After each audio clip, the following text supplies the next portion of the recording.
8 grade सामाजिक विज्ञान कक्षा 7 अध्याय 2 स्वास्थ्य में सरकार की भूमिका।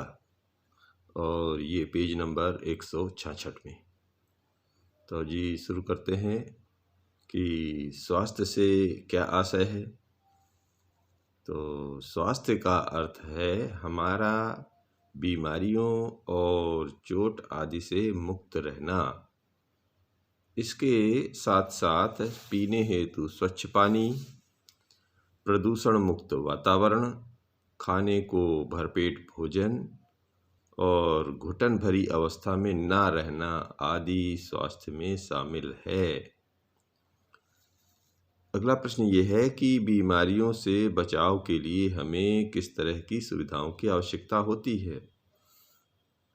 तो बीमारियों से बचाव के लिए हमें उचित सुविधाओं की आवश्यकता होती है, जैसे स्वास्थ्य केंद्र, अस्पताल, परीक्षणों के लिए प्रयोगशालाएं, एम्बुलेंस की सुविधा, ब्लड बैंक आदि। अब प्राथमिक स्वास्थ्य केंद्र किसे कहा जाता है।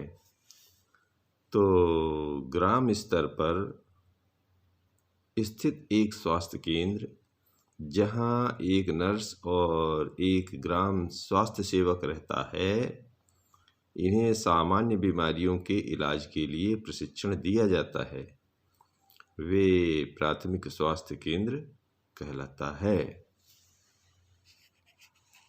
अगला प्रश्न है, निजी एवं सार्वजनिक स्वास्थ्य सेवाओं में कोई दो अंतर लिखिए। तो निजी स्वास्थ्य सेवाएं और सार्वजनिक स्वास्थ्य सेवाएं। तो निजी तरफ लिख दीजिए, इन्हें स्वयं के प्रयासों से संचालन करना पड़ता है। और सार्वजनिक में लिख दीजिए, इनका संचालन सरकार द्वारा किया जाता है। और निजी स्वास्थ्य सेवाओं की तरफ लिख दीजिए कि इन्हें प्रशिक्षित निजी व्यक्ति या संस्था चलाते हैं। और सार्वजनिक स्वास्थ्य सेवाओं में लिख दीजिए, इनको सरकारी प्रशिक्षित डॉक्टर चलाते हैं। अगला प्रश्न यह है कि पानी और साफ सफाई की गुणवत्ता को सुधार कर किन किन बीमारियों से बचा जा सकता है।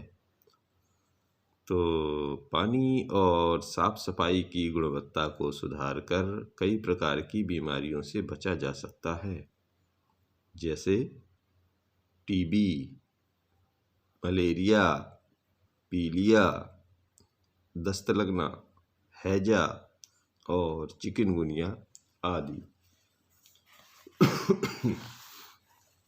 अगला प्रश्न लेते हैं, हमें सरकार को कर क्यों देना चाहिए।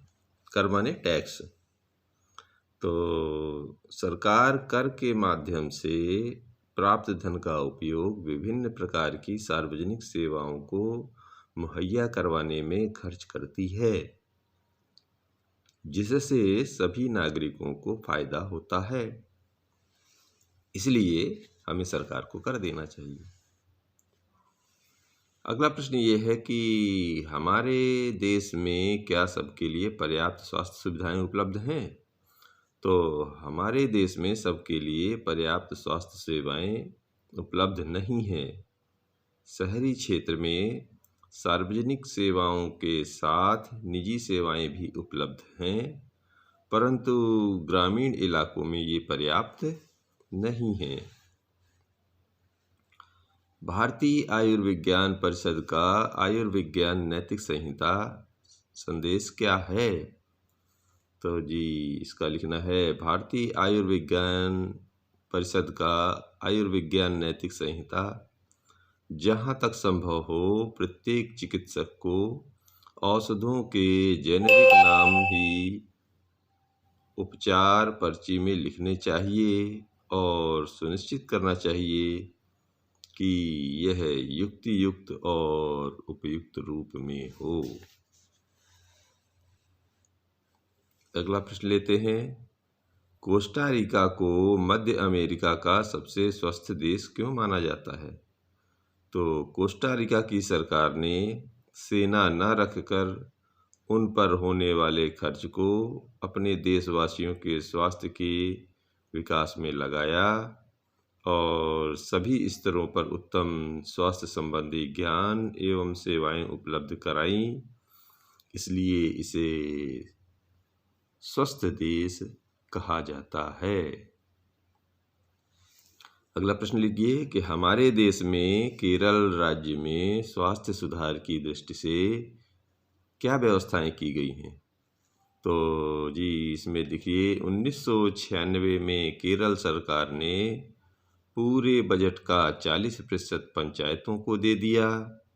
इससे उन्होंने गांव के लिए साफ पीने का पानी, आहार, औरतों के विकास और शिक्षा आदि के लिए उचित व्यवस्था सुनिश्चित की।